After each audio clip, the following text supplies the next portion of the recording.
دنیا چھوڑ دی ہم نے تیری خاطر۔ الحمدللہ رب العالمین والصلاة والسلام على نبینا محمد وعلى آلہ واصحابہ اجمعین، اما بعد۔ قال اللہ تعالی فی کلامہ المجید والفرقان الحمید، اعوذ باللہ من الشیطان الرجیم، بسم اللہ الرحمن الرحیم، حافظوا على الصلوات والصلاة الوسطى وقوموا للہ قانتین إلى آخر الآية۔ وقال النبي صلى الله عليه وسلم صلي قائما فإن لم تستطع فقائدا فإن لم تستطع فعلى ذنبك۔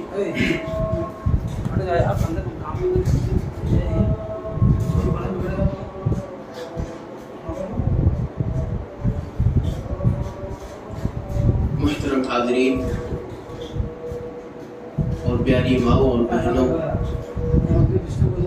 ہر طرح کی تعریف، توصیف، کبریائی، بڑائی اور بزرگی اللہ رب العالمین کے لیے ہے، جس نے ہم سب کو اس دنیا میں، اس دار فانی میں پیدا فرمایا ہے۔ اور اللہ رب العالمین نے پیدا کرنے کے بعد اس کا سب سے بڑا احسان اور کرم یہ ہے کہ اللہ تعالیٰ نے ہمیں امت محمدیہ میں اللہ کے نبی صلی اللہ علیہ وسلم کی امت میں پیدا فرمایا، اور اللہ رب العالمین نے ہم پر اس کے علاوہ بے شمار نعمتیں عطا کی۔ آج اس دن ہم اس مقصد کے لیے جمع ہوئے ہیں، اور اس سے قبل 2 ہفتوں میں بھی لگاتار دروس ہوتے رہے ہیں، جس میں عورتوں کے مقام و مرتبے کو بتایا گیا۔ آج کے اس درس میں دین اسلام کا ایک بہت بڑا رکن اور جڑ، ستون کی حیثیت رکھنے والی ایک چیز، نماز کے تعلق سے کچھ باتیں انشاءاللہ اس درس میں رکھی جائیں گی۔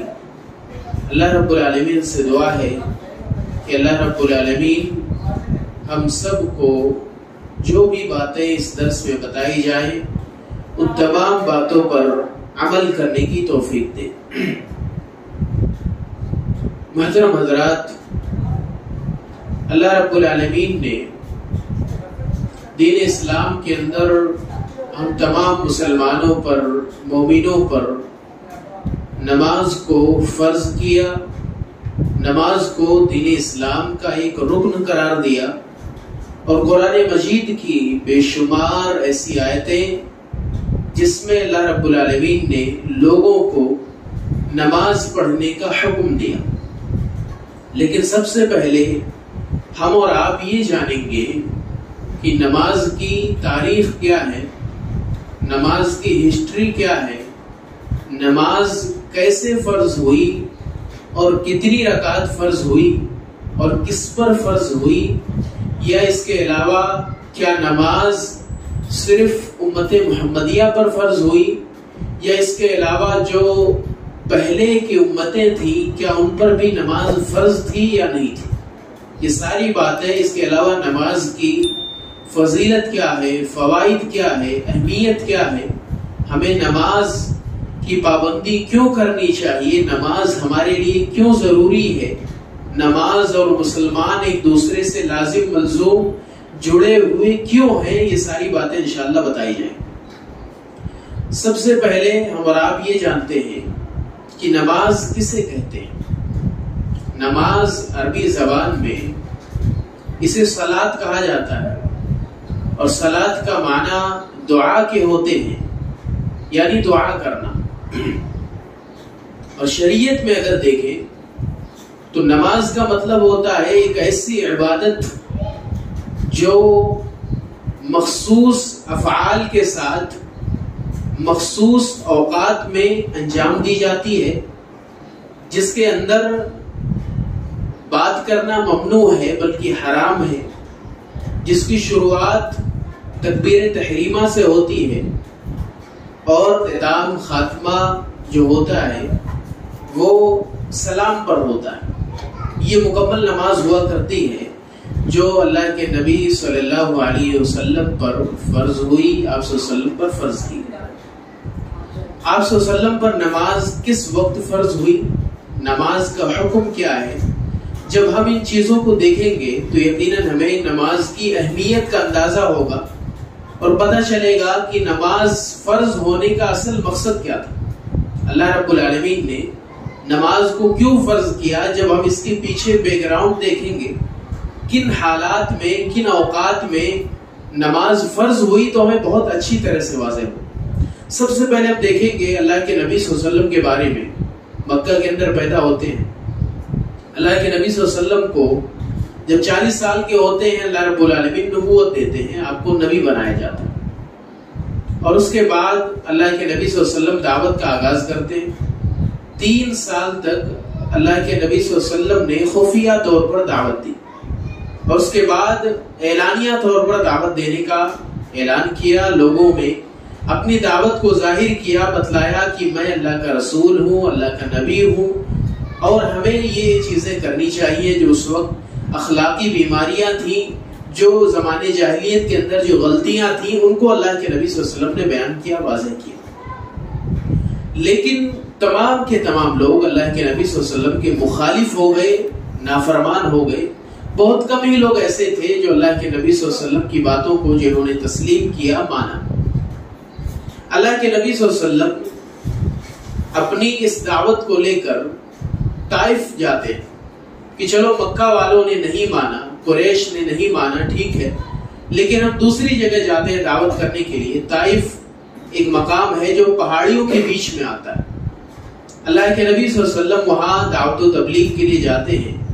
طائف کے 3 بڑے بڑے سرداران، ان تمام کے پاس اللہ کے نبی صلی اللہ علیہ وسلم جاتے ہیں، اپنی دعوت کا اعلان کرتے ہیں، انہیں بتایا جاتا ہے، لیکن وہ تینوں کے تینوں اللہ کے نبی صلی اللہ علیہ وسلم پر ایمان نہیں لاتے، بلکہ حد و سوت ہو جاتی ہے کہ طائف والے اللہ کے نبی صلی اللہ علیہ وسلم کے پیچھے اوباشوں بدماشوں کو لگا دیتے اور یہ آپ صلی اللہ علیہ وسلم کو پیٹ کر لہو لہار کر دیتے۔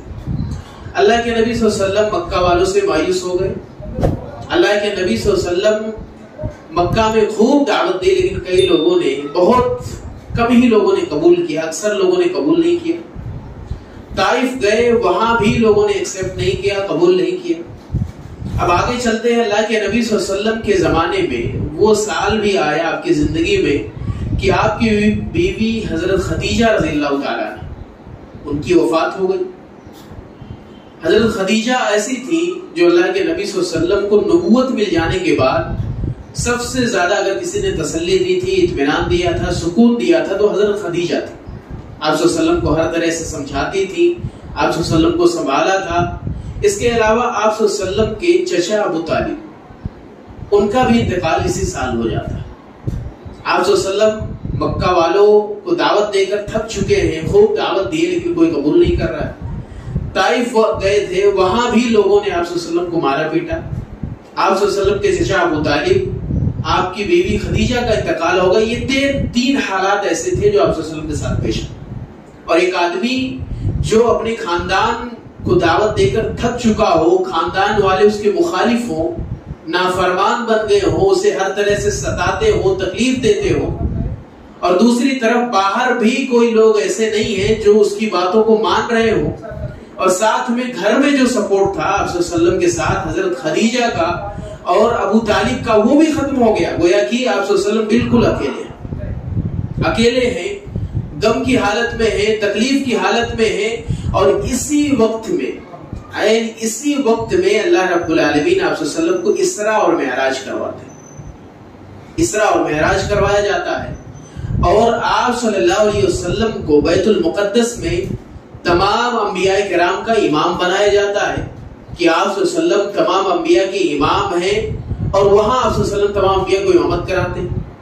آگے چلتے ہیں، اللہ کے نبی صلی اللہ علیہ وسلم کو حضرت جبریل گھوڑے پر سوار کر کے 7ویں آسمان تک لے جاتے ہیں، اور جو بیری کا درخت ہوتا ہے وہاں تک پہنچتے ہیں، اور اس کے بعد اس سے پہلے تمام انبیاء کرام سے ملاقات بھی ہوتی ہے.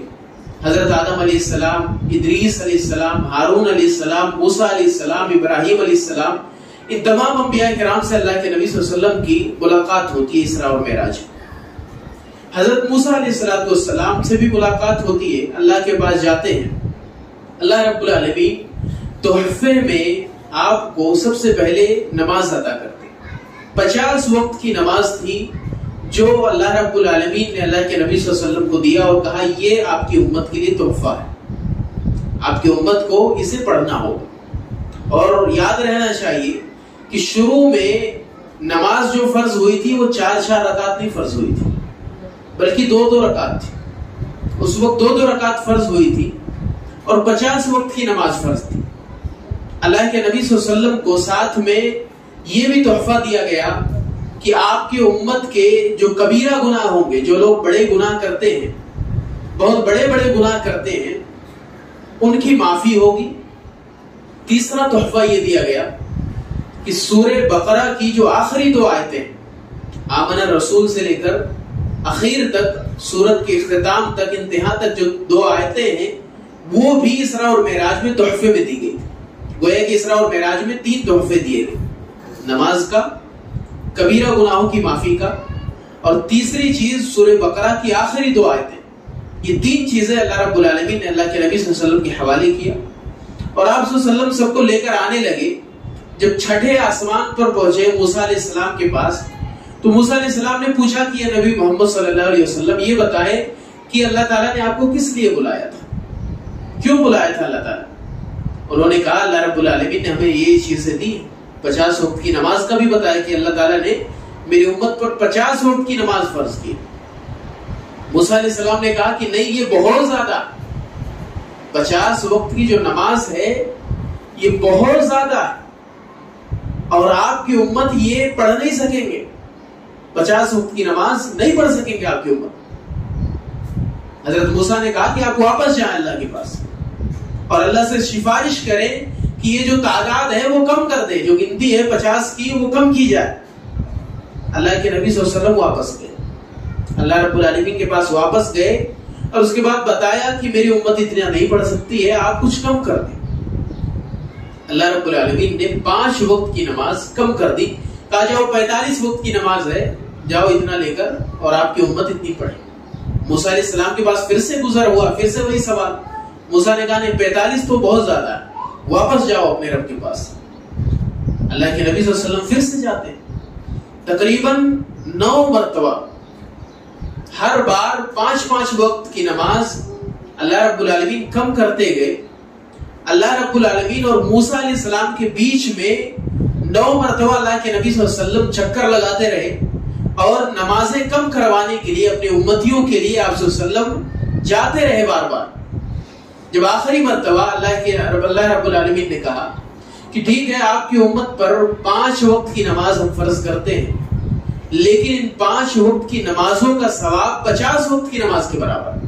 جو آج ہم 5 وقت کی نماز پڑھتے ہیں، فجر، ظہر، عصر، مغرب، عشاء، یہ ساری نمازیں جو ہے یہ 5 وقت کی نہیں ہے، بلکہ حقیقت میں ان کا ثواب جو ہے وہ 50 وقت کے برابر ملتا ہے.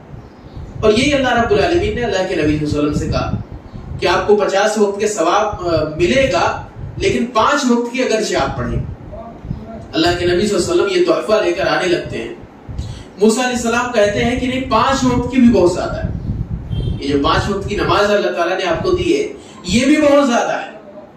اللہ کے نبی صلی اللہ علیہ وسلم نے جواب دیا کہ دیکھیں مجھے شرم آتی ہے، اللہ کے پاس بار بار جانے میں مجھے شرم آ رہی ہے کہ کیسے اللہ رب العالمین سے بار بار ریکویسٹ کروں، بار بار کہوں کہ اللہ تعالیٰ یہ بہت زیادہ ہے، یہ بہت زیادہ ہے. کہتے ہیں کہ 5 وقت کی نماز ہے، یہ میری امت انشاءاللہ پڑھ لے گی. تو یہاں پر اس ہسٹری کو بتلانے کا مقصد اصل میں یہ تھا کہ ہم اور آپ اس بات کو سمجھے کہ نماز کس وقت فرض ہوئی تھی. جو سچویشن تھی آپ صلی اللہ علیہ وسلم کی، نبی صلی اللہ علیہ وسلم کی اور آپ کے ساتھیوں کی، صحابہ کرام کی اور صحابیات کی جو آپ صلی اللہ علیہ وسلم پر اس وقت ایمان لائی تھی، ان کی جو سچویشن تھی وہ بہت گمبھیر تھی. حالات بہت خراب تھے، آپ صلی اللہ علیہ وسلم کی باتوں کو کوئی تسلیم نہیں کر رہا تھا، مان نہیں رہا تھا، مکہ والے بھی تکلیف دے رہے تھے، باہر والوں میں بھی کوئی ایکسپٹ نہیں کر رہا تھا، اور آپ صلی اللہ علیہ وسلم کے گھر سے بھی ابو طالب اور آپ کی بیوی کا انتقال ہو چکا تھا، بہت گمبھیر سچویشن تھی۔ اس سچویشن میں اللہ رب العالمین نے آپ کو نماز دیا، گویا کی نماز دے کر اللہ تعالیٰ نے یہ بتا دیا کہ نبی پاک صلی اللہ علیہ وسلم آپ کی امت کا غم، تکلیف، پریشانی، ڈپریشن، ٹینشن، ساری چیزوں کا علاج اسی نماز میں ہے، اور اسی وجہ سے اللہ کے نبی صلی اللہ علیہ وسلم کو ایسی سچویشن میں نماز دی گئی۔ اور پھر آپ دیکھیں نماز آپ صلی اللہ علیہ وسلم پر فرض ہوئی، آپ صلی اللہ علیہ وسلم کے صحابہ پر فرض ہوئی، اس کے بعد ہی اللہ رب العالمین نے حالات ہموار کیے۔ مدینہ سے لوگ حج کرنے کے لیے آتے تھے، اور اسی میں بیعت عقبہ اولا ہوئی، بیعت عقبہ ثانیہ ہوئی، اور اس کے بعد میں اللہ کے نبی صلی اللہ علیہ وسلم کے صحابہ کرام دھیرے دھیرے مدینہ ہجرت کرتے چلے گئے۔ اللہ کے نبی صلی اللہ علیہ وسلم بھی بعد میں مدینہ ہجرت کر کے چلے گئے، اور مسلمانوں کا جو مرکز ہے وہ مدینہ بن گیا، مدینہ مسلمانوں کا مرکز بن گیا، اور دھیرے دھیرے مسلمانوں کو طاقت تقویت حاصل ہونے لگی، طاقت ملنے لگی، اور ایک گویا کی ریاست بننی شروع ہو گئی تھی۔ تو یہ چیز جو شروع ہوئی وہ اصل نماز سے ہوئی، نماز مل جانے کے بعد ہوئی، اور نماز شروع کے اندر 2 رکعت تھی۔ میں نے آپ کو پہلے ہی بتلایا کہ نماز جو اللہ کے نبی صلی اللہ علیہ وسلم پر فرض ہوئی تھی، مدینہ آنے سے پہلے آپ صلی اللہ علیہ وسلم جو نماز پڑھتے تھے وہ 2 رکعت تھی، 2 رکعت پڑھا کرتے تھے۔ سفر کی نماز بھی 2 رکعت، اور عام حالت میں بھی 2 رکعت تھی، لیکن مدینہ آ جانے کے بعد اللہ رب العالمین نے نماز کو ظہر، عصر، مغرب، عشاء، 3 نمازوں میں، ظہر، عصر، عشاء، ان تینوں میں 4 رکعت کر دی گئی۔ مغرب کی نماز 3 رکعت کی گئی، اور فجر کی نماز جیسے پہلے 2 تھی وہ اب بھی 2 باقی رکھی گئی۔ اسی طرح سے سفر کی نماز جیسے پہلے 2 تھی ویسے اب بھی سفر کی نماز 2 ہی ہے، اللہ کہ مغرب 3 پڑھی جاتی۔ تو یہ حالت تھی اور یہ سچویشن تھی، اور نماز کے بارے میں یہ بیک گراؤنڈ تھا جو میں نے آپ کے سامنے پیش کیا۔ یقیناً نماز کے بے شمار فوائد ہیں، اور کوئی ایسا انسان، کوئی ایسا مسلمان جو اپنے آپ کو مسلمان کہتا ہے، مومن کہتا ہے، اللہ رب العالمین کو ماننے والا کہتا ہے، اللہ کے نبی صلی اللہ علیہ وسلم سے محبت کرنے والا کہتا ہے، لیکن وہ نمازی نہیں ہے، وہ نماز نہیں پڑھتا ہے، وہ 5 وقتہ نمازوں میں غائب رہتا ہے، یا 2 وقت کی 3 وقت کی نماز اپنی مرضی کے اعتبار سے پڑھتا ہے، تو یقیناً اس کا دعویٰ جھوٹا ہے، وہ سچا مسلمان نہیں ہے۔ اس کی وجہ یہ ہے اللہ کے نبی صلی اللہ علیہ وسلم نے ایک حدیث کے اندر ارشاد فرمایا کہ مسلمان اور کافر کے درمیان اگر کوئی چیز فرق کرتی ہے، ڈیفرنس، آپ ہر چیز میں فرق ڈھونڈتے ہیں، ڈیفرنس ڈھونڈتے ہیں، تو ایک مسلمان اور ایک کافر کے درمیان فرق یہ ہے کہ مسلمان نمازی ہوتا ہے اور کافر نمازی نہیں ہوتا۔ فرق داڑھی سے نہیں ہو سکتا، فرق کرتے پاجامے سے نہیں ہوتا ہے، فرق ٹوپی سے بھی نہیں ہوتا ہے، فرق نماز سے ہوتا ہے۔ اگر کوئی انسان ایسا ہے جو داڑھی رکھا ہوا، آپ گارنٹی کے ساتھ نہیں کہہ سکتے کہ وہ مسلمان۔ اگر کوئی ایسا ہے جو کرتا پاجامہ پہنا ہوا، آپ یہ نہیں کہہ سکتے کہ وہ مسلمان۔ اگر کوئی انسان ایسا ہے ٹوپی بھی لگا رکھا، داڑھی بھی ہے، کرتا پاجامہ بھی، آپ یہ نہیں کہہ سکتے کہ وہ مسلمان۔ لیکن اگر آپ کسی انسان کو مسجد میں نماز پڑھتے ہوئے دیکھتے ہیں، مسجد کی طرف جاتے ہوئے دیکھتے ہیں، اذان سن کر مسجد کی طرف نکلتے ہوئے دیکھتے ہیں، تو آپ گارنٹی کے ساتھ کہہ سکتے ہیں کہ مسلمان ہی ہو سکتا ہے اور کوئی نہیں ہو سکتا۔ تو نماز یہ فرق کرتی ہے، اور جو دوسرے شاعر ہیں وہ دوسروں میں بھی موجود ہیں، لیکن نماز یہ تمیز کرتی ہے، فرق کرنے والی۔ اور اللہ کے نبی صلی اللہ علیہ وسلم نے کہا من تشبہ بقوم فہو منہم، جو کسی قوم سے مشابہت اختیار کرے وہ انہی میں سے۔ اگر آپ اپنے اور کافروں کے درمیان ڈیفرنس نہیں رکھتے ہیں، فرق نہیں رکھتے ہیں، آپ بھی ویسے ہی کرتے جیسے وہ کرتے، آپ بھی پورا دن فری میں گزار دیتے ہیں جیسے وہ گزارتے ہیں، یا اپنے کاروبار میں اپنے بزنس میں گزارتے ہیں جیسے وہ گزارتے ہیں، یا جس طرح سے وہ کھاتے پیتے ویسے آپ کھاتے پیتے ہیں، تو ان کے آپ کے درمیان کوئی فرق نہیں رہا۔ لیکن آپ تجارت بھی کرتے ہیں، آپ گھر کے کام کاج بھی کرتے ہیں اور بال بچوں کو بھی سنبھالتے ہیں، لیکن ساتھ میں اللہ کی بھی اطاعت کرتے ہیں، نماز بھی پڑھتے ہیں، دین بھی دیکھتے ہیں اور دنیا بھی دیکھتے ہیں، تبھی حقیقت میں پتہ چلتا ہے کہ نہیں یہ بندہ مسلمان ہے۔ مسلمان کی جو حقیقی ڈیفینیشن ہے، تعریف ہے، مسلمان کون ہوتا ہے؟ مسلمان کا جو لفظ آیا ہے یہ سلیم یسلم سے آیا ہے، جس کا مطلب ہوتا ہے فرما بردار، اللہ کے سامنے جھک جانے والا، اپنے مالک کے سامنے اپنی تمام تر خواہشات کو چھوڑ دینے والا۔ وہ مسلمان ہوتا ہے جو جب اس کا مالک پکارے، اس کا رب پکارے، اس کا اللہ اسے آواز دے، اذان کے ذریعے سے اسے بلایا جائے، تو وہ اپنے ساری خواہشات کو ترک کر، تمام چیزوں کو ترک کر کے اللہ رب العالمین کی طرف چلا جائے، وہی مسلمان ہوتا ہے۔ اور ایسے ہی لوگوں کو اللہ رب العالمین نے مسلمان کا نام دیا، وَسَمَّاهُمْ الْمُسْلِمِينَ، اللہ تعالیٰ نے مسلمان نام رکھا ہے، لیکن جو لوگ فرما بردار ہیں ہی نہیں، جو اللہ کی باتوں کو مانتے ہی نہیں۔ قرآن میں تقریباً 100 جگہوں پر نماز کے لیے اللہ رب العالمین نے تقریباً 100 جگہوں پر قرآن میں کہا، 85 مرتبہ 85 جگہوں پر باقاعدہ نماز کے لیے حکم آیا ہوا، لفظ آیا ہوا الصلاۃ الصلاۃ، کہ لوگوں نماز پڑھو۔ 15 مرتبہ ایسا جہاں اللہ رب العالمین نے فعلی طور پر بتایا کہ نماز پڑھنا چاہیے۔ تو سوچے 100 مرتبہ قرآن مجید میں اگر کسی چیز کا ذکر آتا، بار بار وہی چیز کہی جا رہی ہو، تو کیا اس کا کوئی مطلب نہیں؟ کیا اس کا کوئی مطلب نہیں ہے، مقصد نہیں؟ اور کون سی کتاب؟ قرآن مجید، جو سب سے عظیم کتاب ہے، سب سے بڑی کتاب ہے، اور اللہ کے نبی صلی اللہ علیہ وسلم امت محمدیہ کی سب سے بڑی کتاب، سب سے عظیم کتاب، جو سب سے معتبر ہے، کوئی شک شبہ نہیں، تمام مسلمانوں کا ایمان کہ قرآن مجید کے اندر جو چیزیں آتی ہیں وہ اللہ کی طرف سے، وہ اللہ کا حکم ہوتا ہے۔ اللہ تعالیٰ کسی طرح سے اپنے بندوں کو وہ چیزیں سمجھانا چاہتے ہیں۔ تو اگر قرآن مجید میں نماز کا ذکر 100 مرتبہ آتا ہے، تو کیا اللہ تعالیٰ نے فالتو میں یہ چیزیں رکھی؟ 100 مرتبہ اللہ تعالیٰ نے فالتو میں آپ کو کہا ہے نماز پڑھنے کے لیے؟ ہرگز نہیں میرے بھائیو۔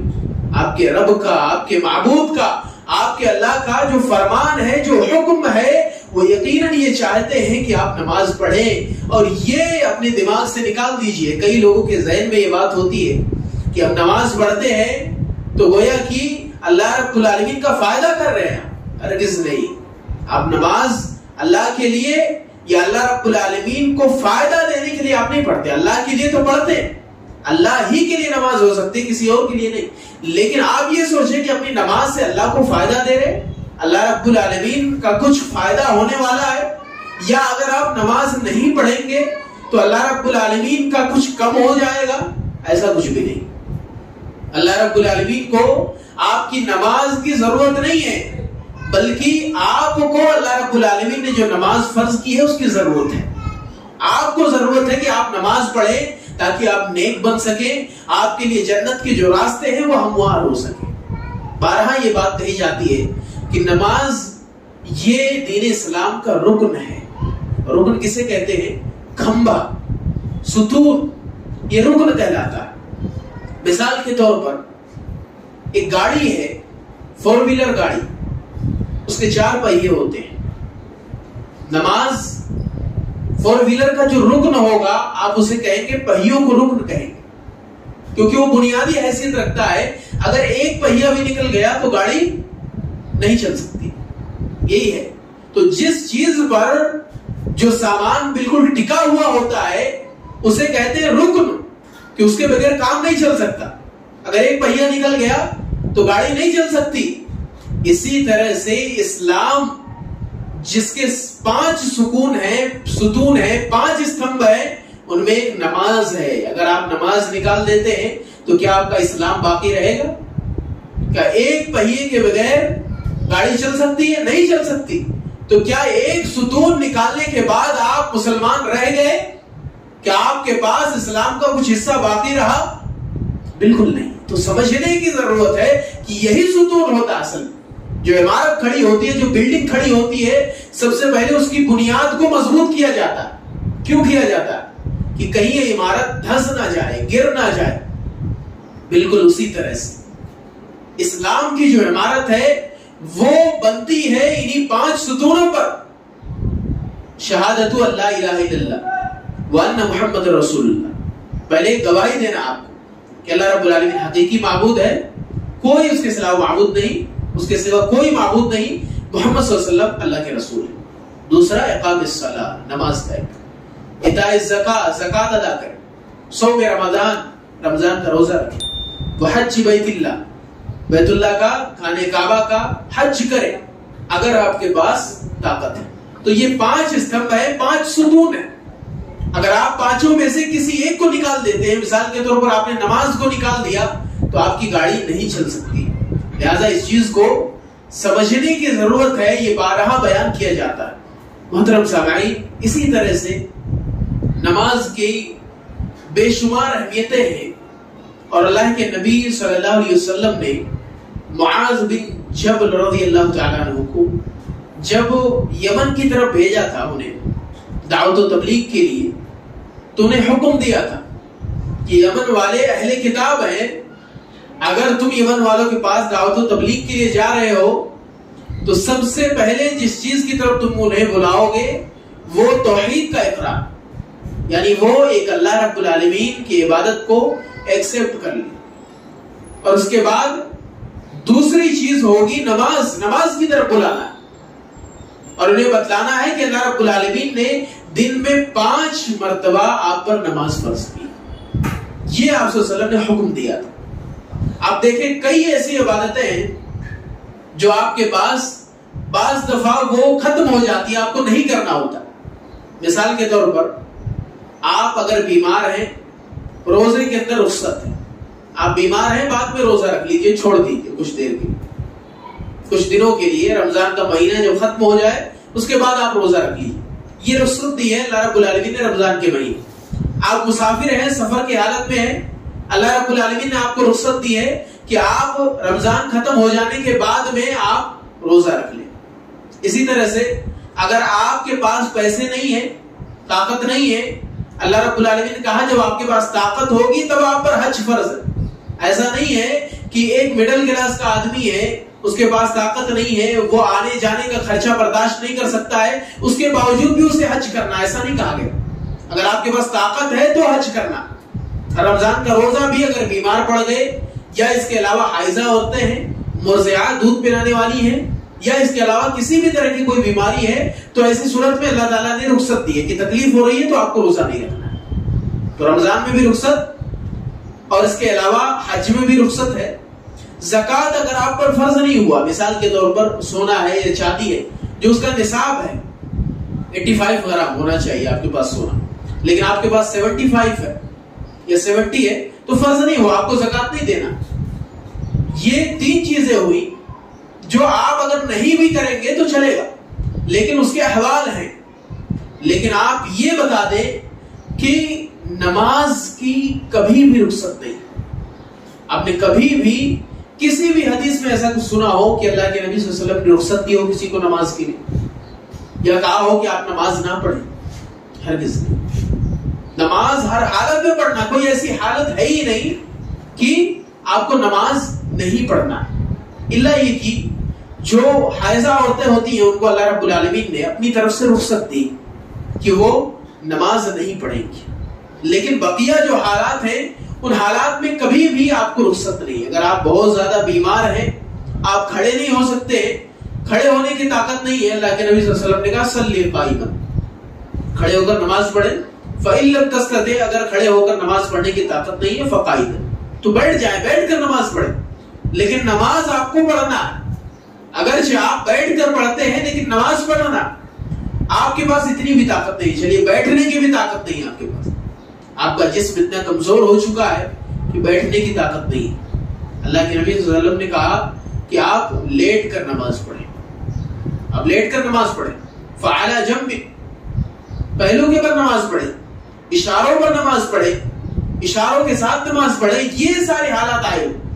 لیکن اللہ کے نبی صلی اللہ علیہ وسلم نے بیماری کی حالت میں کبھی یہ نہیں کہا کہ آپ نماز چھوڑ دیں، نماز نہ پڑھیں، یا سفر کی حالت میں کبھی یہ نہیں کہا کہ آپ کو نماز نہیں پڑھنا، سفر میں نماز پڑھنا آپ کو اگرچہ تھوڑی کم کر دی گئی، 4 رکعت والی جو نماز ہے ان کو 2 کر دیا گیا، لیکن نماز آپ کو پڑھنا ہے، بالکل رخصت نہیں ہے، معافی نہیں۔ اسی طرح سے آپ کے پاس وضو کرنے کی طاقت نہیں، آپ کے جسم میں کہیں زخم لگا ہوا، اللہ کے نبی صلی اللہ علیہ وسلم نے کیا کہا؟ آپ مسح کر لیں، کہیں زخم لگا ہوا مسح کر لیں۔ آپ کے پاس آپ کے گھر میں گرم پانی نہیں ہے، سردی کی حالت گرم پانی نہیں ہے، اللہ کے نبی صلی اللہ علیہ وسلم نے کہا کہ تیمم کر لیں۔ اگر آپ کو خدشہ ہے کہ اگر آپ پانی کا یوز کریں گے، استعمال کریں گے تو آپ جو ہے بیمار پڑ جائیں، اللہ کے نبی صلی اللہ علیہ وسلم دوسرا راستہ دیا کہ چلے تیمم کر کے نماز پڑھیے، مٹی کے ذریعے سے تیمم کیجیے اور نماز پڑھیے، نماز نہیں چھوڑنا ہے۔ آپ پر غسل واجب ہے، حالت جنابت میں آپ کو نہانا ضروری ہے، اللہ کے نبی صلی اللہ علیہ وسلم نے کہا اگر پانی نہیں ہے تیمم کیجیے، تیمم پانی کی جگہ پر آئے گا، اور جس طرح سے آپ وضو کے لیے تیمم کرتے ہیں اسی طرح سے غسل کے لیے تیمم کریں گے اور پھر نماز پڑھیں گے۔ سوچئے کتنی آسانی اللہ رب العالمین نے رکھ دی ہے۔ آپ وضو نہیں کر سکتے، تیمم کرنا، آپ نہا نہیں سکتے، تیمم کرنا آپ کو۔ اسی طرح سے دوسرے جو احوال ہیں، آپ سفر میں 4 نہیں پڑھ سکتے تو 2 پڑھنا ہے آپ کو، لیکن معافی نہیں ہے۔ اللہ رب العالمین نے یہ نہیں کہا کہ چلے بہت زیادہ بیمار ہے، زخم ہے، چوٹ لگی ہے، آپ کو نماز نہیں پڑھنی۔ تو اس سے نماز کی اہمیت کا اندازہ ہوتا ہے، نماز کی فضیلت کا اندازہ ہوتا ہے، اور یقیناً صحابہ کرام، اسلاف، اللہ کے نبی صلی اللہ علیہ وسلم کے جو ساتھی تھے اور خیر القرون کے جو لوگ تھے، وہ اس بات کو بہت اچھے سے سمجھتے تھے، اس بات کو سمجھتے تھے کہ نماز کی کیا اہمیت ہے، نماز کی کتنی بڑی فضیلت ہے۔ اس سلسلے میں آپ کو میں ایک واقعہ سناتا ہوں۔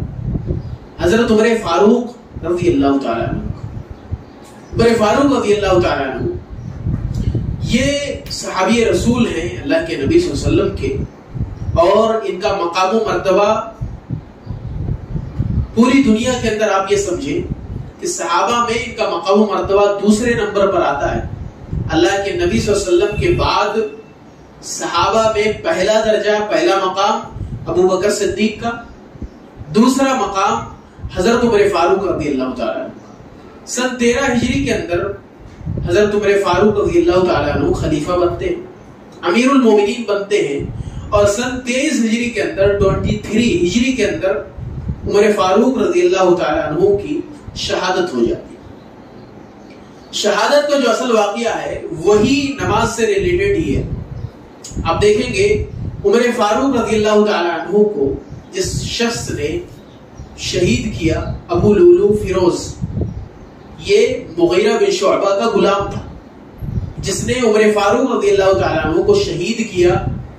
مغیرہ بن شعبہ سے اس کے کچھ معاملات تھے اور عمر فاروق نے اس کو ڈانٹا، لیکن اس نے آپ کو شہادت کا، شہید کرنے کا من بنا لیا، اور اس نے عمر فاروق رضی اللہ تعالیٰ عنہ کو حالت نماز میں، چونکہ عمر فاروق رضی اللہ تعالیٰ عنہ اس قدر بارعب صحابی تھے، ان کا رعب، ان کا دبدبہ، ان کا خوف لوگوں پر اس قدر ہوا کرتا تھا کہ کسی کی ہمت نہیں ہوتی تھی، یا کسی کی ہمت ہی نہیں تھی کہ سامنے سے جا کر ان کو شہید کر، ان کو قتل کر دے، کوئی نہیں ایسا کر سکتا تھا۔ ان کا رعب، ان کا دبدبہ دشمنوں پر بہت زیادہ تھا۔ تو ابو لولو فیروز، اس کے پاس ایک ہی موقع تھا، نماز کی حالت میں عمر فاروق رضی اللہ تعالیٰ قرات کر رہے تھے، اور قرات کی حالت میں اس نے مسجد کے اندر سے، مسجد میں چھپا ہوا تھا، نکل کر عمر فاروق رضی اللہ تعالیٰ عنہ پر حملہ کرتا ہے اور آپ کو شدید زخمی کر دیتا ہے، کئی زخم لگاتا ہے، ایسا نہیں کہ ایک مرتبہ مار دیا ہو گیا، کئی زخم لگاتا ہے، یہاں تک کہ آپ کی جو آتیں تھی، پیٹ کی جو آتیں ہوتی وہ باہر آ گئی تھی، وہ نکل گئی تھی۔ عمر فاروق رضی اللہ تعالیٰ عنہ پر غشی طاری ہو گئی، بے ہوشی طاری ہونے لگی۔ غالباً عبداللہ ابن مسعود یا عبد الرحمن ابن عوف رضی اللہ تعالیٰ عنہ، دونوں صحابی میں سے کوئی ایک آپ کو ٹیک دلا کر لے کر آتے ہیں اور آپ پر غشی طاری ہو جاتی ہے۔ غالباً عبد الرحمن ابن عوف رضی اللہ تعالیٰ عنہ وہ لوگوں کو نماز مکمل کرواتے ہیں، کیونکہ نماز چھوڑ نہیں سکتے اس حالت میں۔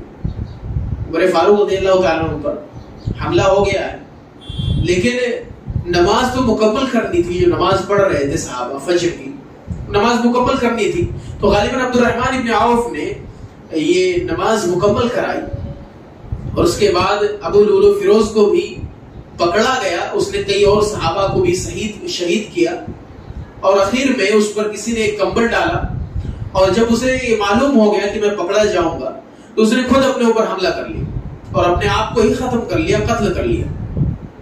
حضرت عمر فاروق رضی اللہ تعالیٰ عنہ کی حالت بڑی گمبھیر تھی، اور آپ کے جسم سے لگاتار خون بہ رہا تھا۔ جب آپ کو ہوش آیا، جب آپ کو ہوش دلایا گیا، ہوش جب آپ کو آتا ہے عمر فاروق رضی اللہ تعالیٰ عنہ، تو سب سے پہلے جو الفاظ آپ کے ہوتے ہیں، آپ یہ پوچھتے ہیں کہ کیا لوگوں نے نماز مکمل کر لی؟ یعنی میں جو لوگوں کو نماز پڑھا رہا تھا، کیا لوگوں نے نماز مکمل کر لی ہے، نماز پڑھ لی ہے؟ اب دیکھیں ایک آدمی جس کی حالت ایسی ہے کہ بالکل قریب الموت ہے، موت کے بالکل قریب جا چکے، آتے جو ہے باہر نکلی ہوئی، پیٹ پورا پھٹ چکا ہے، آتے باہر نکل گئی ہے، اور ایسی حالت میں اگر کسی چیز کی انہیں فکر ہے، ٹینشن ہے، تو صرف نماز کی۔ انہوں نے ہوش آتے انہوں نے یہ نہیں پوچھا کہ مجھ پر کس نے حملہ کیا تھا، مجھے کس نے مارا، کیا نام تھا اس کا، پکڑا گیا، قتل کیا گیا ہے، نہیں کیا گیا۔ پہلا سوال یہ نہیں تھا، ہم اور آپ اگر ہوتے تو پہلا سوال یہی ہوتا، لیکن آپ نے پہلا سوال یہ نہیں کیا۔ پہلا سوال آپ نے یہ کیا کہ کیا لوگوں نے نماز مکمل کر لی؟ آپ کو بتایا گیا کہ ہاں لوگوں نے نماز پڑھ لی۔ آپ کو پھر فکر ہوئی اپنی نماز کی کہ میں نے تو مکمل نہیں کی، میری نماز تو ابھی پوری نہیں ہوئی۔ عمر فاروق رضی اللہ تعالیٰ عنہ نماز کے لیے پانی منگواتے ہیں، پانی لایا جاتا ہے، اور اس کے بعد عمر فاروق رضی اللہ تعالیٰ عنہ وضو کرتے ہیں، اور اس کے بعد نماز ادا کرتے ہیں۔ کس حالت میں؟ اور کئی صحابہ رسول ہیں جو اس وقت ان کی حالت بتاتے ہیں کہ کھانا اگر منہ سے ڈالا جاتا تھا تو آنتوں سے باہر چلا آتا تھا، اس قدر آنتیں کٹ چکی تھی ساری آنتیں کہ کھانا ڈالتے تھے منہ سے تو باہر چلا آتا تھا، لیکن اس حالت میں بھی انہوں نے نماز نہیں پڑھی، نہیں چھوڑی، بلکہ اس کی پابندی کی۔ اور ایک الفاظ آپ نے کہے تھے کہ لا حظ للاسلام، اس آدمی کا اسلام کا کوئی حصہ نہیں اس آدمی کے پاس، من ترک الصلاۃ، جس نے نماز چھوڑ دی۔ اس حالت میں آپ کے یہ الفاظ ہیں، اس حالت میں شہادت کے عین قریب ہے، اس وقت آپ نے الفاظ فرمائے تھے کہ اے لوگوں سن لو، دین اسلام کا کوئی حصہ آپ کے پاس باقی نہیں بچے گا اگر آپ نے نماز چھوڑ دی، نماز ترک کر دی۔ تو سوچے صحابہ اس چیز کو کتنا سیریس لیتے تھے کہ اللہ کے نبی صلی اللہ علیہ وسلم نے نماز کے بارے میں بتایا، نماز فرض کیا، یعنی ہم کو پڑھنا ہے، نماز کی پابندی کرنی ہے، لیکن ہم اور آپ، ہم مسلمان، کیا ہم اسی طرح سے نماز کو سیریس لیتے؟ کیا عمر فاروق رضی اللہ تعالیٰ عنہ کی طرح سے ہم نماز کی اہمیت کو سمجھتے ہیں کہ نماز اس حالت میں بھی معاف نہیں ہے، نماز آپ کو ہر حالت میں پڑھنا ہے؟ تو اس واقعے کے بتلانے کا اصل مقصد یہ تھا لوگوں کہ آپ نماز کی اہمیت کو سمجھیں۔ نماز میں یقیناً آپ کے ہر طرح کی تکلیف کا علاج ہے۔ اللہ کے نبی صلی اللہ علیہ وسلم کے بارے میں آتا ہے کہ اللہ کے نبی صلی اللہ علیہ وسلم کو جب معاملات بہت زیادہ تھکا دیتے تھے، دنیا سے آپ صلی اللہ علیہ وسلم تھک جاتے تھے، تکلیف میں رہتے تھے، ٹینشن میں رہتے تھے، غم میں رہتے تھے، تو ہمارے اور آپ کی طرح سے موبائل نہیں پکڑتے تھے۔ آج ہمارے نوجوانوں کی حالت کیا ہے؟ اکثر آپ دیکھیں گے ٹینشن میں ہوتے ہیں تو نیکی کرنے کے بجائے برائی کرتے ہیں زیادہ تر۔ کئی ایسے نوجوان جو ٹینشن میں ہوتے ہیں تو بیڑی سگریٹ پیتے ہیں، اس سے ٹینشن تھوڑا سا کم ہوتا ہے، یا اس کے علاوہ کئی ایسے لوگ جو اس سے بڑی نشہ ان کے پاس، تو اس سے بڑا نشہ بھی وہ کرتے ہیں کہ اس سے ٹینشن اور ختم ہوتا ہے۔ کئی ایسی ہماری مائیں اور بہنیں ہوں گی یا ہمارے بھائی ہوں گے جو ٹینشن اور ڈپریشن کے اندر گانے سنتے، فلمیں دیکھتے، یوٹیوب چلاتے، شارٹس دیکھتے ہیں تاکہ ان کا جو ڈپریشن ہے، جو مائنڈ ہے، وہ کسی اور طرف جائے، وہ ٹینشن یاد نہ آئے. لیکن اسلام نے آپ کو یہ حل نہیں دیا. آپ کی ٹینشن کا حل موبائل نہیں ہے، گانے نہیں ہیں، فلمیں نہیں ہیں، کامیڈی نہیں ہے، سگریٹ نہیں ہے، تمباکو نہیں ہے، بیڑی نہیں ہے، نشے نہیں ہے، بلکہ آپ کی غم کا، تکلیف کا، ڈپریشن کا، ٹینشن کا علاج نماز کے اندر ہے. اور آپ اللہ کے نبی صلی اللہ علیہ وسلم کے واقعے سے اندازہ لگائیں. کہتے ہیں کہ آپ صلی اللہ علیہ وسلم کو جب کوئی معاملہ تکلیف دیتا تھا، بہت زیادہ ٹینشن میں ہوتے تھے، ڈپریشن میں ہوتے تھے، حضرت بلال رضی اللہ تعالیٰ عنہ سے کہتے تھے، اے بلال ارحنا، ہمیں راحت پہنچاؤ، ہماری تکلیف کو، ٹینشن کو دور کرو. کیسے؟ نماز پڑھ کے. یعنی تم اذان دو، ہم نماز پڑھیں گے، اور نماز کے ذریعے سے ہم اپنی تکلیف کو دور کریں گے. تو نماز چھوڑنا یہ مسائل کا حل نہیں ہے. آپ کی ٹینشن کا، آپ کی ڈپریشن کا حل نماز کا چھوڑ دینا نہیں ہے، بلکہ جتنا آپ اللہ رب العالمین سے دور جائیں گے، جتنا آپ شیطان کے قریب ہوتے جائیں گے، اتنی ہی زیادہ آپ کی ٹینشن، آپ کی ڈپریشن بڑھتی جائے گی. لہذا آپ جتنا اللہ کے قریب آئیں گے، اللہ رب العالمین نے جو باتوں کا حکم دیا ہے، جن چیزوں کو کرنے کو کہا ہے، وہ چیزیں آپ جتنا کریں گے اتنا آپ کی ٹینشن، آپ کی ڈپریشن ختم ہوتی جائے. اور یہی چیز نماز کا جو بیک گراؤنڈ ہے، جو سچویشن ہے، جس سچویشن میں فرض ہوئی تھی، وہ سچویشن بھی آپ کو یہی بتاتی. آپ صلی اللہ علیہ وسلم کے اوپر جو سچویشن تھی، اور اس کے بعد نماز فرض ہوئی، حالات آپ کے لیے ہموار ہوئے، مدینہ آپ کا مرکز بنا، وہ سچویشن بھی آپ کو یہی بتاتا ہے کہ نماز میں آپ کی ساری تکلیفوں کا، سارے غم کا علاج ہے. دوسری چیزوں کے اندر آپ کے غم کا، آپ کی تکلیفوں کا علاج نہیں ہے. لہذا اس چیز کو ہمیں سمجھنا چاہیے، اور صرف سمجھنا کافی نہیں ہے، بلکہ سمجھ کر ہمیں عمل کرنا ہوگا، اس کے مطابق اپنی زندگی کو گزارنی ہوگی.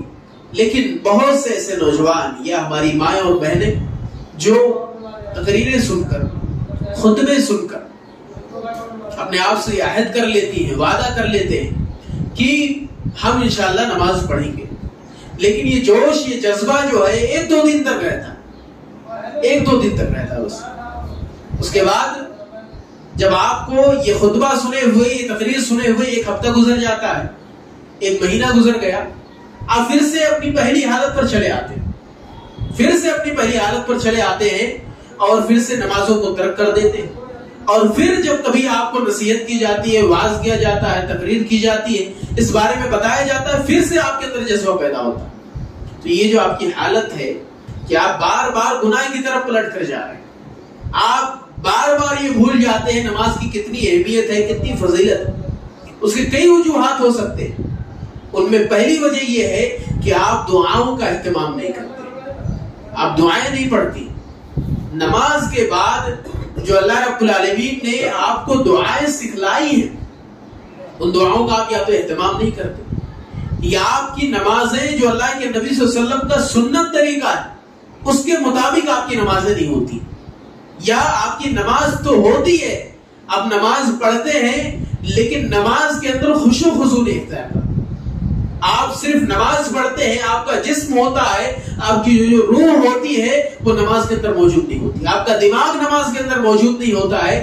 یہی وجوہات ہوتی ہیں کہ ہم نماز بھی پڑھتے ہیں لیکن برائی بھی کرتے ہیں اور نماز کو چھوڑ بھی دیتے ہیں. حالانکہ اللہ تعالیٰ نے کہا ان الصلاۃ تنہی عن الفحشاء والمنکر، نماز آپ کو فحش چیزوں سے روکتی ہے، برائیوں سے روکتی ہے، منکرات سے روکتی ہے.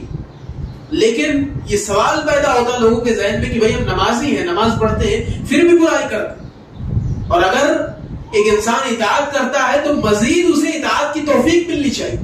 اگر آپ نماز پڑھتے ہیں، آپ نمازی ہیں، تو کیسے پتا چلے گا کہ آپ کی نماز قبول ہو رہی ہے؟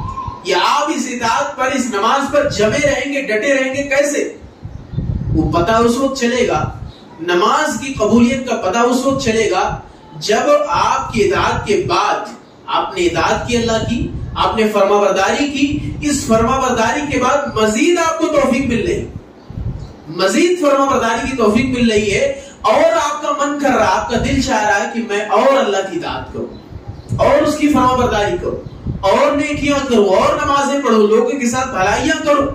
تو جب یہ جذبہ، یہ چیز آپ کے دل کے اندر پیدا ہوتی ہے تو سمجھے آپ کی عبادت قبول ہو رہی ہے.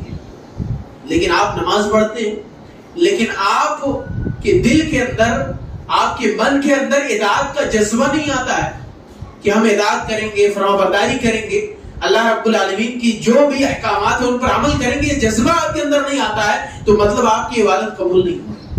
یہی پہچاننے کا طریقہ کہ آپ پہچانے. ایک دو دن آپ نماز پڑھتے ہیں لیکن وہی جو عام حالات ہیں، آپ پھر سے جو ڈپریشن ٹینشن کی حالت میں آپ نے پھر سے نماز چھوڑ دی، اور پھر سے آپ جو آپ کی پہلی زندگی تھی، نماز پڑھنے سے پہلے والی جو زندگی تھی، آپ واپس اسی میں چلے گئے تو مطلب آپ کی عبادت صحیح نہیں ہو رہی تھی، صحیح طریقے پر نہیں ہو رہی تھی، خشوع خضوع کے ساتھ نہیں ہو رہی تھی. یہ دعا جو اللہ کے نبی صلی اللہ علیہ وسلم ہمیشہ پڑھا کرتے تھے، اور اکثر آپ صلی اللہ علیہ وسلم اس دعا کو پڑھا کرتے تھے.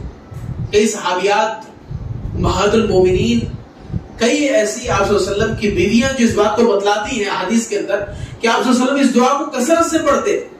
وہ دعا کیا تھی؟ اللہ کے نبی صلی اللہ علیہ وسلم کہا کرتے تھے، یا مصرف القلوب ثبت قلبی علی دینک علی طاعتک، اے دلوں کو پھیرنے والے، یا دوسری روایتوں میں آیا یا مقلب القلوب، اے دلوں کو الٹنے پلٹنے والے، ثبت قلبی علی دینک، میرے دل کو اپنے دین پر جمائے رکھنا، اپنی اطاعت پر ہمیشہ لگائے رکھنا میرے دل کو. یہ دعا اللہ کے نبی صلی اللہ علیہ وسلم پڑھتے تھے. اور آپ صلی اللہ علیہ وسلم نے کہا بھی، ان القلوب بین اصبعی الرحمن، کہ جو دل ہوتے ہیں یہ اللہ رب العالمین کے دو انگلیوں کے بیچ میں ہوتا ہے.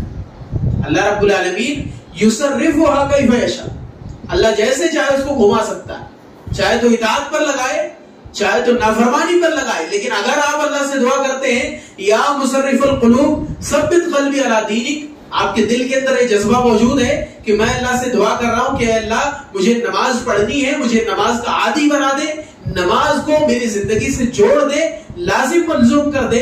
جیسے ہم کھانا نہیں کھاتے تو ہمیں نیند نہیں آتی ہے، بھوک لگتی ہے، جیسے اطاعت کی بھی بھوک ہونی چاہیے آپ کے جسم کو جس طرح سے کھانے کی ضرورت پڑتی ہے، بغیر کھانے کے آپ کا جسم نہیں چل سکتا، اسی طرح سے روح کی غذا، آپ کے روح کی غذا، آپ کے روح کا کھانا یہ نمازیں، یہ اطاعت ہے، فرما برداری ہے. اسی طرح سے آپ کو بھوک لگنی چاہیے، بھوک لگنی چاہیے، آپ کو من ہونا چاہیے، دل چاہنا چاہیے کہ میں نماز پڑھوں.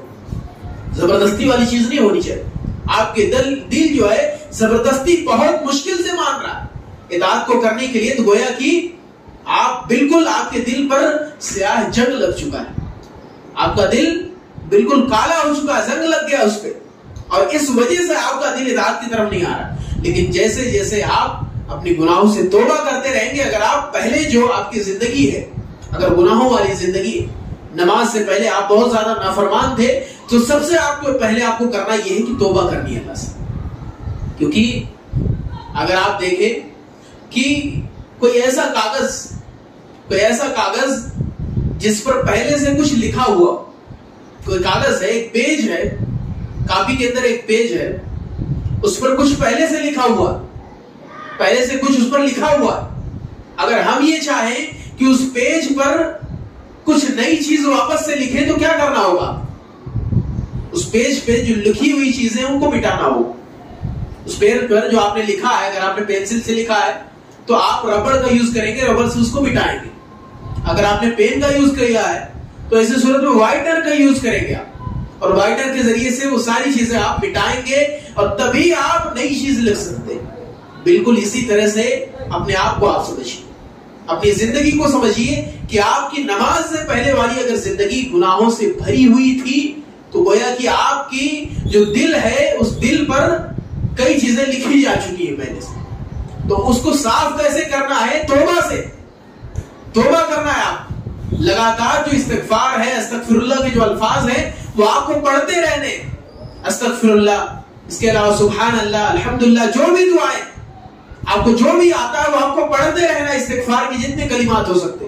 اگر آپ استغفار کی مکمل دعائیں نہیں پڑھ سکتے, صرف استغفر اللہ آپ ہمیشہ کہتے رہے.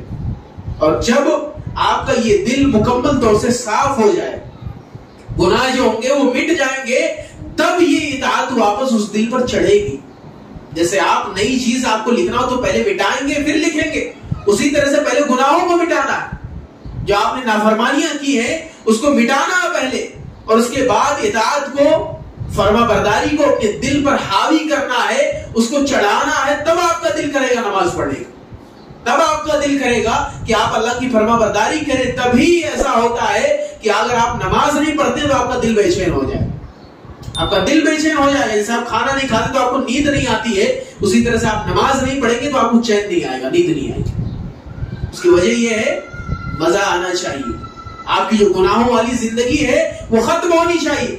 آپ اللہ رب العالمین سے ہمیشہ یہ دعا کرتے رہیں, یا مصرف القلوب, اے دلوں کو پھیرنے والے, ثبت قلبی علی دینک, اپنے میرے دل کو اپنے دین پر, اپنی اطاعت پر ہمیشہ جمائے رکھنا, ہمیشہ لگائے رکھنا. یہ دعا آپ پڑھتے ہیں تو انشاءاللہ آپ کی زندگی جو ہے جو دھیرے دھیرے دھیرے دھیرے سدھر جائے گی. آپ کا من کرے گا, آپ کا دل کرے گا کہ آپ نماز پڑھیں, اللہ رب العالمین کی اطاعت کریں, فرمانبرداری کریں. آپ کا دل بھی کرے گا, آپ کو مزہ بھی آئے گا فرمانبرداری کے اندر. اور جو شکایتیں رہتی ہیں لوگوں کو کہ ایک دو دن کے اندر نماز جو چھوٹ جاتی ہے, وہ چیزیں انشاءاللہ نہیں ہوں گی. اور ضرورت اس بات کی ہے کہ اہمیت بھی آپ کے ذہن میں ہونی چاہیے. نماز کا کتنا بڑا فائدہ ہو سکتا ہے اور کتنے بڑے بڑے فوائد آپ کو حاصل ہو سکتے ہیں نماز سے, وہ آپ کو دھیان میں ہونا چاہیے. انسان جو ہے رزق کے لیے ہمیشہ پریشان رہتا ہے, اس کو رزق چاہیے, روزی چاہیے, برکت چاہیے. برکت سے ہمیشہ جو ہے لوگ پریشان رہتے ہیں. شکایتیں آتی ہے کہ رزق نہیں ہے, کاروبار نہیں ہے, دھندا نہیں ہے, رزق کی کمی ہے, ہمارے گھر کے اندر برکت نہیں ہے, یا اس کے علاوہ شیطانی اثرات ہیں. کئی لوگ ایسے ہیں, مسلمان ایسے ہیں جو شیطانی اثرات سے جھوج رہے ہیں, کئی گھرانے ایسے. لیکن اکثر جو کیسز آتے ہیں شیطانی اثرات کے, جن کے گھر پر ایسے کسی کے اوپر شیطانی اثر آتا ہے, اکثر آپ ان کے حوال جانیں گے تو پتہ چلے گا آپ کو بے نمازی. پہلی بات پتہ چلے گی بے نمازی, گھر میں نماز نہیں ہوتی. اور دوسری بات پتہ چلے گی قرآن کی تلاوت بھی نہیں ہوتی, صرف طاقوں کے اندر سجا کر قرآن کو رکھا گیا, قرآن کی تلاوت نہیں ہوتی. اور یہی وجہ ہے اللہ کے نبی صلی اللہ علیہ وسلم نے ایک حدیث کے اندر ارشاد فرمایا کہ اپنے گھروں کو قبرستان نہ بناؤ, گھروں کو قبرستان نہ بناؤ. کیا مطلب ہے؟ اللہ کے نبی صلی اللہ علیہ وسلم نے حکم دیا کہ اے لوگوں, جو نفل نمازیں ہیں, جو سنت نمازیں, وہ آپ کو گھر میں پڑھنی ہے, گھر کے اندر آپ کو پڑھنی ہے. تو افضل ہے, زیادہ افضل. ایک آدمی ہے جو سنت نماز مسجد میں پڑھتا ہے, چاہے وہ ظہر کی 4 رکعت ہو, یا ظہر کے بعد والی رکعتیں ہو, یا فجر کی 2 رکعت پہلے کی ہو, یا مغرب کی 2 رکعت بعد کی ہو. ایک آدمی ہے جو مسجد میں پڑھتا ہے, اور ایک آدمی ہے جو گھر آ کر پڑھتا ہے, یا نماز کے لیے جانے سے پہلے, مسجد میں جانے سے پہلے گھر میں پڑھتا ہے, تو اس کے لیے زیادہ فضیلت ہے. جو آدمی گھر میں پڑھتا ہے اس کے لیے زیادہ فضیلت ہے. اور اس کی وجہ یہ ہے کہ گھر میں آدمی پڑھتا ہے تو اس کے بال بچے بھی دیکھتے ہیں, اہل و عیال بھی دیکھتے ہیں. چھوٹے جو بچے ہوتے ہیں وہ کس کی کاپی کرتے ہیں؟ اگر گھر کے اندر ٹی وی چلتا, ناچ گانے ہوتے ہیں, تو بچوں کو وہی چیزیں یاد رہتی. ناچ گانے یاد رہیں گے, گانے یاد رہیں گے, اور جو حرکتیں آپ کریں گے وہ یاد رہیں گے. آپ اگر نمازی ہیں, قرآن پڑھتے ہیں, نماز پڑھتے ہیں, تو یقیناً آپ کے بچے جو اس چیز کو کاپی کریں گے, اس چیز کو کاپی کریں گے. تو اللہ کے نبی صلی اللہ علیہ وسلم نے ایک ماحول بنانے کی کوشش کی, ایک ماحول کریٹ کرنے کی کوشش کی. اور جب تک آپ ماحول نہیں بنائیں گے, ماحول اپنے گھر کے اندر دینی نہیں کریں گے, تب تک یہ آپ سمجھ لیں کہ لوگ سدھر جائیں گے, نمازی بن جائیں گے. تو ایسا نہیں ہو سکتا ہے. آپ کو گھر کا ماحول چینج کرنا ہوگا, سب کو نمازی بنانا ہوگا, نماز کی طرف لانا ہوگا. اس کے بعد جو آپ کی نیو جنریشن آئے گی اس کو کہنا نہیں پڑے گا نماز پڑھنے کی, وہ خود پڑھ لے. وہ دیکھیں گے کہ میرے ماں باپ پڑھتے, بھائی بہن پڑھتے, والدین پڑھتے, ہمارے دادی دادا پڑھتے, تو وہ دیکھ کر پڑھیں گے, خود بخود پڑھیں گے. تو یہ ایک ماحول ہوتا ہے, اور اس کے ذریعے سے آدمی عادی ہو جاتا ہے اطاعت کا. اگر گھر کے اندر 2-4 لوگ نمازی ہیں, اگر ایک آدمی نہیں پڑھ رہا ہے, ایک آدمی ایسا جو نہیں پڑھ رہا ہے, لیکن 1 مہینے بعد 2 مہینے بعد اس کا خود ہی دل کرے گا, خود دل کرے گا کہ یار سب لوگ نماز پڑھتے ہیں، میں ہی ایک ایسا ہوں جو نہیں پڑھتا. تو ماحول اگر آپ کے گھر میں ہے اور آپ دھیرے دھیرے اللہ سے دعائیں کرتے ہوئے، جو دعائیں میں نے بتائی، ایک دعا جو یا مصرف القلوب ثبت قلبی علی دینک وعلی طاعتک، یہ دعا اگر آپ پڑھتے رہتے ہیں، اللہ رب العالمین سے استغفار کرتے رہتے ہیں، استغفر اللہ الذی لا الہ الا ہو، اس کے علاوہ جو دوسری دعائیں استغفار کی وہ آپ پڑھتے رہتے ہیں، اللہ سے دعا کرتے ہیں، گناہوں کی معافی مانگتے ہیں، اپنے آپ کے لیے یہ دعا کرتے ہیں کہ اللہ مجھے نمازی بنا، میرے آل اولاد کو نمازی بنا، اہل و عیال کو نمازی بنا، میرا گھرانہ نمازی ہونا چاہیے، گھرانہ جو ہے وہ نمازی ہونا چاہیے، میرے پڑوسی نمازی ہونے چاہیے. تو یہ ساری دعائیں آپ اللہ سے کرتے رہتے ہیں، مسلسل آپ اس پر لگے رہتے ہیں، محنت کرتے ہیں، تو انشاءاللہ ایک دن آپ کے گھر کا ماحول جو ہوگا وہ دینی ہوگا، آپ کے بچے نمازی ہوں گے، پرماننٹ نمازی ہوں، اور نمازیں وہ پڑھیں گے. لیکن ہم اور آپ کی غلطی ہے، شیطانی وسوسوں میں آ کر، بہکاؤ میں آ کر، دنیا کی حرص اور لالچ میں آ کر، چھوٹا سا فائدہ حاصل کرنے کے لیے بہت معمولی. قرآن مجید میں اللہ تعالیٰ نے کتنی جگہوں پر کہا وَمَا الْحَيَاةُ الدُّنْيَا إِلَّا مَتَاعُ الْغُرُورِ، دنیاوی زندگی کیا ہے؟ دھوکے کا سامان. آدمی کچھ دیر کے لیے، کچھ سالوں کی یہ سکون حاصل کرنے کے لیے، بلکہ سکون بھی نہیں ہوتا اس کے اندر، کچھ اپنی دلی خواہشات، جو اندر کی جو خواہشات ہوتی ہے، نفسانی خواہشات، نفس امارہ جو آپ کو حکم دیتا ہے، شیطانی وسوسے، ان کو پورا کرنے کے لیے انشاء دنیا کی طرف بھاگتا ہے انسان، اور اس کے بعد اللہ کی نافرمانی کرتا ہے. لیکن حقیقت مسلمانوں، حقیقت کیا ہے؟ ہماری اور آپ کی حقیقت یہ ہے کہ ہمیں صرف دنیا میں نہیں رہنا ہے، ہمیں یہی نہیں رہنا، آخرت میں جانا ہے، اللہ کے یہاں حساب دینا. آپ کی پوری زندگی کا حساب ہونے والا A to Z. ایک انسان کو اگر ایک دن کا حساب مانگ لے تو نہیں دے سکتا ہے. اگر آپ ایک دن کا حساب مانگیں، اگر آپ خود کا اندازہ کریں، خود کا، ایک آدمی اگر یہ چاہے کہ میں اپنا ہفتے کا حساب لگاؤں گا، میں کیا کرتا ہوں کیا نہیں کرتا ہوں، نہیں کر سکتا. آپ ایک ہفتے کا حساب نہیں دے سکتے خود کو. اللہ کے یہاں آپ کو پوری زندگی کا حساب دینا ہے، اور آپ کی وہ زندگی جو مکمل نافرمانی سے بھری ہو تو کیسے حساب دیں گے اللہ کے؟ اگر آپ کی زندگی اطاعت سے بھری ہے، فرمانبرداری سے بھری ہے، آپ کی نیکیاں، آپ کی اچھائیاں زیادہ ہیں، آپ نمازوں کے پابند ہیں، آپ کے جو دوسرے اسلام کے ارکان ہیں ان کے پابند ہیں، تو یقیناً اللہ کے یہاں آپ کو حساب دینے میں آسانی ہوگی. اور اللہ رب العالمین خود بخود آپ کے اندر ایسی چیزیں پیدا کریں گے جس کے ذریعے سے آپ حساب دے سکیں. لیکن آپ کی زندگی ایسے ہی بے نمازیوں کی طرح سے گزرتی رہی، آپ کے بال بچی جو نیو جنریشن آ رہی ہے وہ بھی آپ کو دیکھ دیکھ کر بگڑتی رہی، تو سارا کا سارا بوجھ آپ پر جائے گا. قیامت کے روز یقیناً یہی اعلی اولاد آپ کو پکڑے گا. صرف آپ کو نماز نہیں پڑھنا. لوگ یہ سوچتے ہیں کہ بھئی ہم اپنے بچوں کو نہیں جگائیں گے، انہیں تکلیف ہوتی ہے. ٹھیک ہے، مان لیتے ہیں فجر کے اندر بچوں کو جگانے میں ایک والدین تکلیف محسوس کرتے ہیں کہ ہم اپنے بچوں کو نماز کے لیے کیسے جگائیں. کئی ایسے لوگ ہیں جو 4 وقت کی نماز پڑھتے ہیں، ظہر، عصر، مغرب، عشاء، 4 وقت کی پڑھتے ہیں، لیکن فجر میں اکثر غائب رہتے ہیں، یا فجر میں ان کے گھر والے اٹھاتے تھے. اس کی وجہ یہ ہے کہ گھر والے زیادہ محبت کرتے ہیں، گھر والے چاہتے ہیں کہ فجر میں اٹھائیں گے تکلیف ہوگی، نیند خراب ہوگی، بیچارہ محنت کرتا ہے دن بھر. لیکن والدین غلط کرتے ہیں. جو بھی لوگ ایسا کرتے ہیں وہ یقیناً غلط کرتے ہیں. اس کی وجہ یہ ہے کہ آپ اپنے بچے کا دنیا دیکھ رہے ہیں، آخرت نہیں دیکھ رہے. آپ اپنے بچے کو دنیاوی زندگی کے اعتبار سے خوش رکھنا چاہتے ہیں، لیکن آخرت میں آپ خوش نہیں دیکھنا چاہتے. یقیناً جو لوگ ایسا کرتے ہیں، اگر وہ خود کو صحیح باپ تصور کرتے ہیں، صحیح بھائی تصور کرتے ہیں، تو وہ صحیح بھائی نہیں ہے، وہ صحیح والدین نہیں ہے، صحیح گارجین نہیں ہے، بلکہ وہ ایک ظالم انسان ہے. میں تو ایسے لوگوں کو ظالم ہی کہوں گا، کیونکہ وہ اپنے بچوں کے ساتھ ظلم کر رہے ہیں. آخرت کے روز یہی بچے آپ کا حساب لیں گے، آپ کے دامن پکڑ لیں گے. ابا جو ہے فجر کی نماز میں جاتے تھے، ہمیں نہیں جگاتے. ہماری والدہ جو ہے فجر پڑھتی تھی، لیکن بیٹیاں کہیں گے ہمیں نہیں جگاتی تھی، ہمیں نہیں اٹھاتی تھی، ہمیں نماز کے لیے نہیں کہتی تھی. تو یہ بچے جو ہے آپ کے لیے وبال بھی بن سکتے ہیں اگر آپ ان کی تربیت اچھی نہیں کرتے، کیونکہ یہ سب آپ کی ذمہ داری ہے. تو نماز کی اہمیت کو سمجھیں. اور ابن عمر رضی اللہ تعالیٰ ان کا ایک واقعہ آتا ہے. ابن عمر رضی اللہ تعالیٰ جو حضرت عمر کے بیٹے ہیں، عبداللہ ابن عمر رضی اللہ تعالیٰ، ان کے بارے میں آتا ہے کہ جب تہجد کے لیے اٹھتے تھے تو اپنے ساتھ ساتھ اپنے گھر والوں کو جگاتے تھے تہجد میں. آپ فجر کی نماز میں نہیں جگاتے ہیں، ہم اور آپ فجر کی نماز میں سوچتے ہیں کہ کیسے گھر والوں کو جگائیں، لیکن ابن عمر رضی اللہ تعالیٰ عنہما یہ فجر کی نماز میں پورے گھر والوں کو جگاتے تھے. فجر کی نماز سے پہلے تہجد میں جگاتے تھے. فجر کی نماز سے پہلے تہجد میں جگاتے تھے اور سب کے ساتھ نماز پڑھتے تھے. اور اس کے بعد اللہ رب العالمین نے جو ایک آیت نازل کی ہے وَأْمُرْ أَهْلَكَ بِالصَّلَاةِ وَاسْتَبِرْ عَلَيْهَا، کہ لوگوں اپنے گھر والوں کو نماز کا حکم دو. وَاسْتَبِرْ عَلَيْهَا، اس پر ڈٹے رہو. ایک دن حکم دیا، 2 دن حکم دیا، 1 مہینہ کہا، 2 مہینہ کہا، 1 سال کہا، نہیں پڑھ رہا آپ نے چھوڑ دیا. ایسا نہیں ہونا چاہیے. اللہ نے کہا وَاسْتَبِرْ عَلَيْهَا، اس پر جمے رہو. روز کہو، روز اٹھاؤ، روز ڈانٹو، روز انہیں بتلاؤ، روز اس کی اہمیت کو سکھاؤ.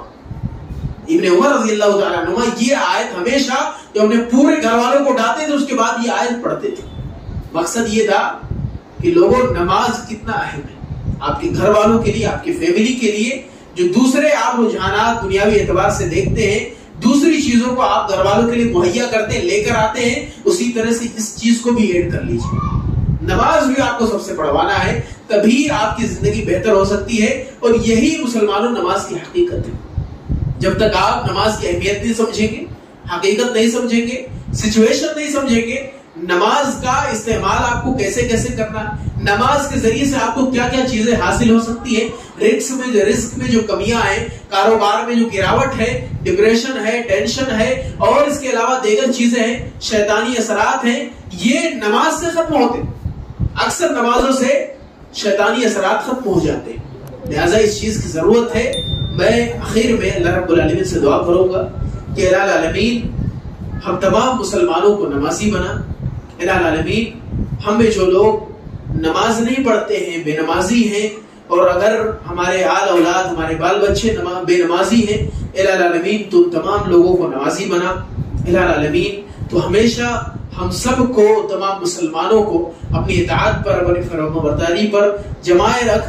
الہ العالمین مسلمانوں کے جو حالات ہیں، جو پریشانیاں ہیں، جو تکلیفیں ہیں، ان حالات میں مسلمانوں کو اپنی طرف اپنی بارگاہ میں رجوع کرنے کی توفیق دے.